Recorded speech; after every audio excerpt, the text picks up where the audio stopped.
Hello and welcome to the Buffs Fav Five, a mini show where we make a list and count it down from 5 to 1.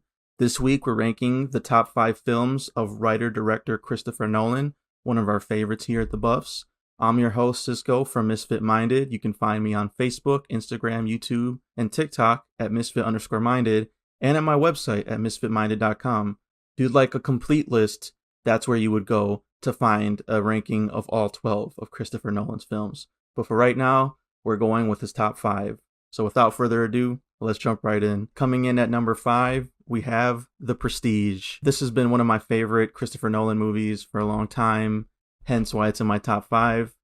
If you don't know what it's about, you have Hugh Jackman and Christian Bale as two dueling magicians who basically make it their life mission to sabotage one another. Christian Bale plays Alfred Borden to Hugh Jackman's Robert Angier, and the two work together until one day they do a magic trick, it goes wrong, and Angier's wife ends up dying as a result. She was supposed to go into this water tank with her hands bound and then, untie them, like very Houdini trick. And it's unclear whether Alfred Borden, Christian Bale's character, tied too complex of a knot or if it was just purely an accident. We never get that answer, just like Christopher Nolan's other movies. He never gives clear-cut answers, and so the whole movie we're kind of unsure of who to follow. I would say at first probably Hugh Jackman's character, because he's grieving and you want to see him kind of come back up, but that kind of switches back and forth throughout the movie, which is what I like about it, that you're not sure who to root for at any given time. I like that it's a period piece, like it's in the 1800s, so still kind of on the brink of emerging technology, about obsession, these two magicians that just cannot let go and be happy even though they have an opportunity to do so. So a lot of the things that Nolan will be known for moving forward in his career are present here. Coming in at number 4, we have Dunkirk. This is a relatively recent Christopher Nolan movie coming out in 2017, and one that took kind of a while for me to really appreciate. This was not in my top 5 last time I did a Nolan ranking, that's for sure. I remember seeing it in the theater and being kind of underwhelmed by it, if I'm being honest. Not in terms of the spectacle. Nolan obviously has an eye for that, but just in that there's not really a lot of characters in it. You don't get to know a lot of people. There's not a lot of dialogue. So this could have been easily like a silent movie because it's all action. You're watching everything through our main character's eyes, played by Fionn Whitehead. This is his first movie, and I think he does a great job along with the rest of the cast. Kenneth Branagh, Mark Rylance, Tom Hardy. You're getting 3 different perspectives, the air, the ground, and the sea, so it's not too complex like some of Nolan's other movies. That's one of the complaints that he gets. I think this is relatively easy to understand, and definitely, like with rewatches, it gets better for me every time I watch it. So I think it's an incredible story, too, that I didn't really know about.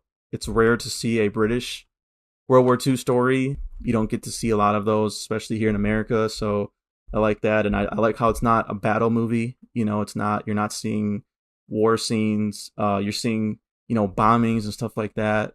But it's more survival. These soldiers are waiting to get rescued. Yeah, I think it's really well done. And it's a Christopher Nolan movie that kind of stands out because it is so different from his other movies. You have the time jumping, the non-linear narrative, but at the same time, this is just a powerful war story that you can tell that Nolan was moved by, and I think it's one of his most moving movies for sure. Coming in at number 3 is a pick I know that's going to piss a lot of people off, but it's in my top 3, guys. So calm down in the comments if this is your number 1, but it's The Dark Knight. This is number 3 for me. There's 2 more that I like better. I still think The Dark Knight is great. I was one of those kids in 2008 in the theater, saw it twice that summer, thought it was amazing, blew me away from the opening bank robbery heist, one of the best openings to any movie ever, I think. The cast is fantastic. Aaron Eckhart is Harvey Dent, the DA of Gotham, who we know, comic book readers know, will eventually turn into Two-Face. You have Maggie Gyllenhaal stepping into the role of Rachel for Katie Holmes, which, no offense to Katie Holmes, but she was not right for that part. Definitely upgrade there. Michael Caine comes back as Alfred. Lucius Fox comes back, Morgan Freeman's character, and then of course Christian Bale as Batman. And then, you have to talk about Heath Ledger as the Joker. He's the best Joker that we've ever gotten. There's been some other great Jokers, but I just think no one has been as terrifying, as unpredictable as he was. I mean, he really was a terrorist for Gotham, terrorizing not only Batman, but just the mob, the villains of Gotham. This really was just a guy with no motive. He just wanted to watch the world burn, like Alfred says, and set Gotham on fire. And, he pretty much succeeds. If Heath Ledger hadn't passed away, we probably would have seen more of Joker in the third one, most definitely. So, yeah, I think it's just a fantastic movie. After this, there was no denying the superhero movies were art, and they could be good movies that could win Oscars. And so, this kicked off, along with Iron Man, the superhero wave that we're still in. I mean, we're in the downswing, I guess, but again, you just couldn't deny Dark Knight's influence. It's one of the most influential movies of all time. Coming in at number 2, we have Inception. I know this movie has like a ton of memes and it's easy to make fun of, but I still really love Inception. The concept of people that can rob your ideas, your darkest secrets, and your dreams. Again, so simple, but so elegant, something only Nolan could think of, and then kind of reversing that idea and then saying that you can plant an idea in someone's mind, which they attempt to do in this. Thought was even cooler. They have another impressive cast in this one. Ken Watanabe, Tom Hardy, Elliot Page. They're all here. They're all fantastic. This thing just never stops. Like, once the plot gets going, it's just like all action, all chasing. There's dreams within dreams. And I feel like, this movie gets a lot of shit for just all the exposition in it, but I think it's really helpful to understanding what is going on. Some other Christopher Nolan movies, they just let you figure it out for yourself. And, maybe I'm stupid, but I do kind of need some rules sometimes. So, having said that, like, you can still debate stuff like the ending. If Cobb is still dreaming, don't really think it matters. I think it's just a really good movie that gets resolved. Our protagonist gets what he originally wanted in the first place.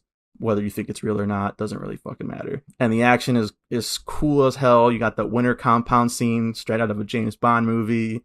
You got the zero gravity fight. You got the shootouts, where Tom Hardy has the grenade launcher. I mean, it's just so much fun, so imaginative. I just could always put on this movie. It's so rewatchable, and just blends the ideas of that Christopher Nolan has and action and big blockbuster filmmaking in a way that just is so rare, so visionary. So that's why Inception's my number 2. And coming in at number 1, it's going to be Memento. Speaking of rewatchability, I mean, this movie just holds up every goddamn time I watch it. It's so good. It's so good to watch the subtle nuances in the performances.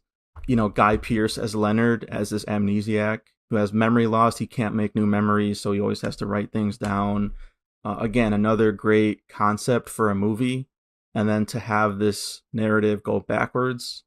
So you as the viewer are just like Leonard is. You're not seeing new memories happen as you're watching the movie. You're having to go backwards. This is just Christopher Nolan at his best, I think, in terms of marrying concept and final product. I just think it just holds up so well. Carrie-Anne Moss and Joe Pantoliano as the supporting characters in this. I love them both. Carrie-Anne Moss has been called a femme fatale, but the more I watch the movie, again, you have to go backwards. I really think that she's trying to help Leonard. Same thing with Joe Pantoliano. They both definitely are lying to him at certain points for their own benefit. But, Leonard is just an unreliable narrator.